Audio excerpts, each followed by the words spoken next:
முதல் வாசகம்.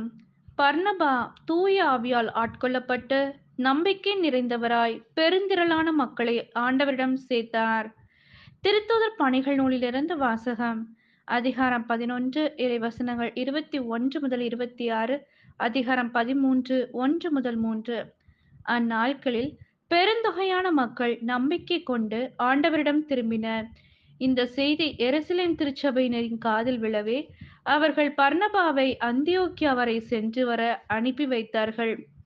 அவர் அங்கு சென்றபோது கடவுளின் அருள் செயலைக் கண்டு மகிழ்ச்சி அடைந்தார். மேலும் உறுதியான உள்ளத்தோடு ஆண்டவரை சார்ந்திருக்குமாறு அனைவரையும் ஊக்கப்படுத்தினார். அவர் நல்லவர், தூய ஆவியால் ஆட்கொள்ளப்பட்டு நம்பிக்கை நிறைந்தவராய் பெருந்திரளான மக்களை ஆண்டவரிடம் சேர்த்தார். பின்பு சவுலை தேடி அவர் தர்சு நகர் சென்றார். அவரை கண்டு அந்தியோக்கியாவிற்கு அழைத்து வந்தார். அவர்கள் ஓராண்டு முழுவதும் அந்த சபையாரோடு கூடவே இருந்து பெருந்திரளான மக்களுக்கு கற்பித்து வந்தார்கள். அந்தியோக்கியாவில்தான் முதல் முறையாக சீடர்கள் கிறிஸ்தவர்கள் என்னும் பெயரை பெற்றார்கள்.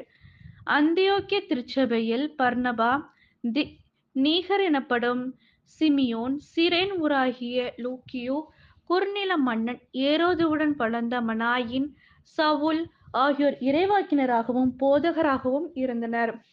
அவர்கள் நோன்பிருந்து ஆண்டவரை வழிபடும் போது தூய ஆவியார் அவர்களிடம், பர்னபாவையும் சவுலையும் ஒரு தனிப்பட்ட பணிக்கென நான் அழைத்திருக்கிறேன். அந்த பணிக்காக அவர்களை ஒதுக்கி வையுங்கள் என்று கூறினார்.